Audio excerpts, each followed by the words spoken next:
পুরনো কলকাতার রেস্টুরেন্টের কথা বললেই আপনাদের নিশ্চয়ই এমন কেবিনযুক্ত রেস্টুরেন্টের কথা মনে পড়ে। এমনকি বাংলা ছবিতেও অনেক দেখা গেছে এমন রেস্টুরেন্টের দৃশ্য।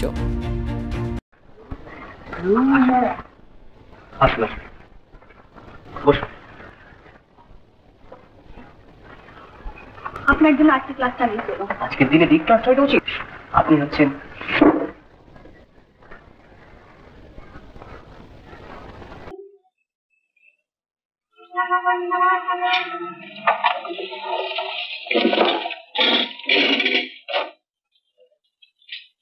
আসুন আসুন দিদি আসুন, সন্ধ্যা আপনার কেবিন খালি আছে, আসুন। আপনাদের জন্যই স্যার। আজ এমনই একটি রেস্টুরেন্টের কথা বলবো। বিডন স্ট্রিটের একেবারে ওপরেই অবস্থিত 110 বছরের পুরনো Punjab Hindu hotel.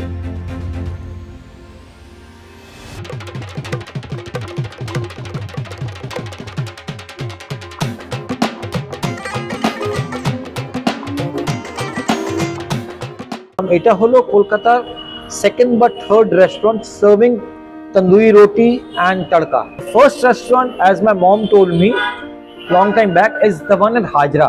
Tadka concept ta kintu Punjab e nei, oikhane maa ki dal use hoye, that is kalo biuli dal, urad ki dal.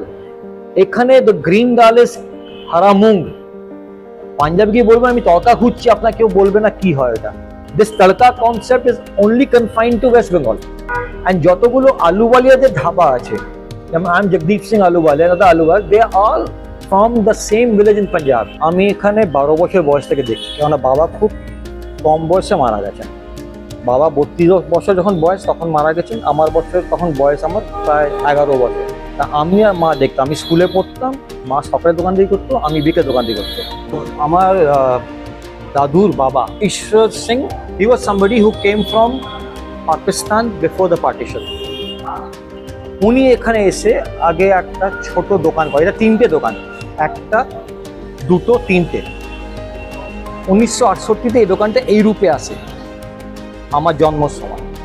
ওই দোকানটা তখন কেনা হয় আর এই রূপটা চলে আসে, অত বড়টা হয়।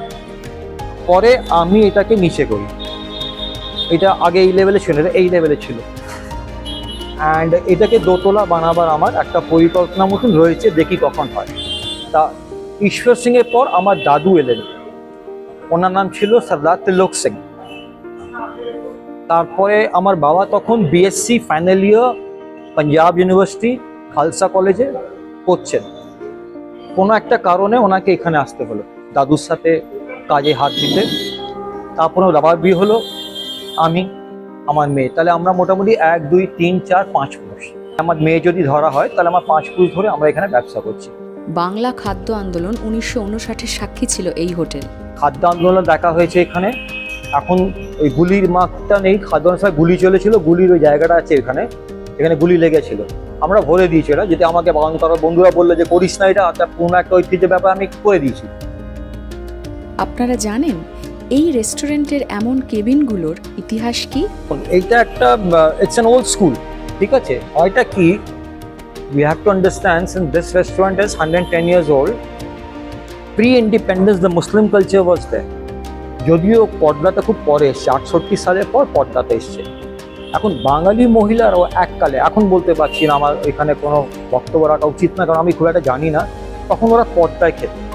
বাঙালি মহিলা কিন্তু পর্দা করেই খেত, বাইরে খেত না যারা আসতেন। Then that পর্দা was there basically to give some sense of privacy to the people who would come to eat. ওই জন্য ওই পর্দাটা রাখা হয়েছিল, যে বাঙালি মহিলারা বা যারা একা খেতে আসেন তারা খেতে পারবেন ভালো করে।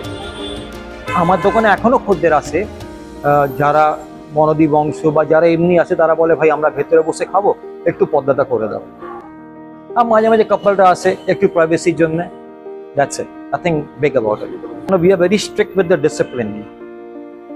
কেবিনে ভেতরে কি হবে সেটা আমি কিন্তু ডিকটেট করব, ফার্স্ট অফ অল। সেকেন্ডলি, আমরা কেবিন রেখেছি কেননা অন ডিমান্ড খদ্দেরা বলে তারা কেবিন যারা আসতে পারে রাখবেন দাদা, আমরা কিন্তু এখানে আসি যে আমরা প্রাইভেসি পাই। প্লাস অনেকগুলো ওল্ড স্কুল যারা লোকেরা এখানকার রয়েছেন, যেমন এই ভদ্রলোক আমার বাবা বন্ধু হন, উনি প্রায় আমার দোকানে 40-50 বছর ধরে খাচ্ছেন। সুতরাং ওদেরও একটা সেন্টিমেন্ট আছে যে যারা আছে ভাবা থাক, বেশি মডার্নাইজ করতে যেও না, আমাদের এটাই ভাল লাগে। আমারও ঠিক চলে যাচ্ছে, আমার দুটো মেয়ে আছে, আমি আর স্ত্রী আছে, আর কেউ নেই, তা আমার চলে যায়। তা আমি খুব একটা এটা নিয়ে মাতামাতি করি না, চলছে, ভালো চলছে, এইটুকু। কি বলছে নতুন প্রজন্ম? And I feel really proud that we have this restaurant in the main central location of Calcutta, and it's been 110 years.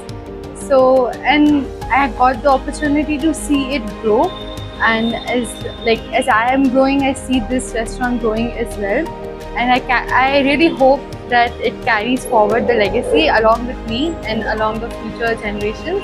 এইটা হলো সেন্ট্রাল অ্যাভিনিউ, আপনার পেছনে জায়গাটা, এটাকে বলা হতো নয়া রাস্তা। কারণ বিন এটা খুব পরে হয়েছে।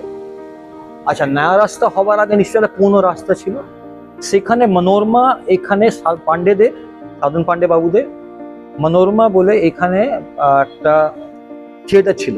আমার একটা লোক কাজ করতে এখানে, সে বলেছে উৎপল দত্ত আমার দাদু খুব ভালো বন্ধু ছিলেন।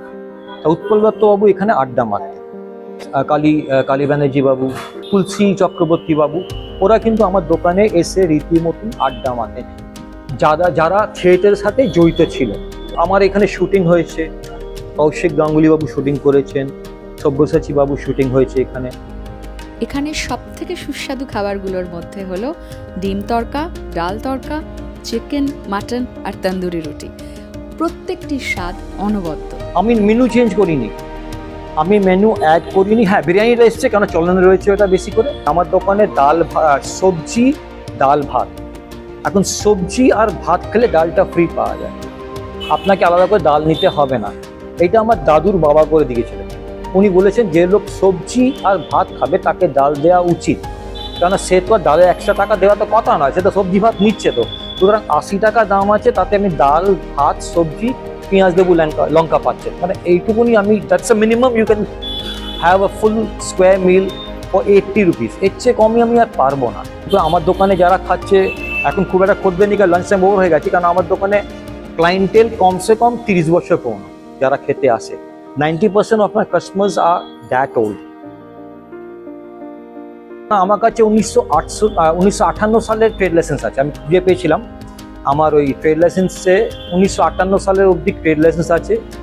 আমার আদৌ জানা নেই যে এর চেয়ে আগে ট্রেড লাইসেন্স দেওয়া হতো কিনা। দাদুরা একটা ভাবে রেখেছে, আমি এটা করে দিয়ে, I mean, I'm a bit sentimental old school. I don't like altering things on a very grand scale. ঠিক আছে, একটু আগে টুকটাক করলাম, রিপেয়ার করলাম, that is beside the point.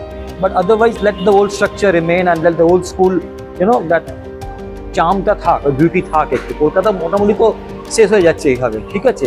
অনেকই জিনিসটা যাতে আমরা দেখতাম কম বয়সে, সেই জিনিস আর নেই, দেখা যায় না। কিন্তু এটা থাক। জগদীপজির মতো এমন মানুষ খুব কমই পাওয়া যায় যারা তাদের ঐতিহ্যকে আঁকড়ে রেখেছে যত্ন আর আদর দিয়ে। কলকাতা বাঙালির এমন আরও ছোট ছোট গল্প শোনার জন্য সাবস্ক্রাইব করুন আমাদের চ্যানেলটি, আর ভাগাভাগি করে নিন এই গল্পগুলো আপনাদের আশেপাশের মনে প্রাণে খাঁটি বাঙালিদের সাথে।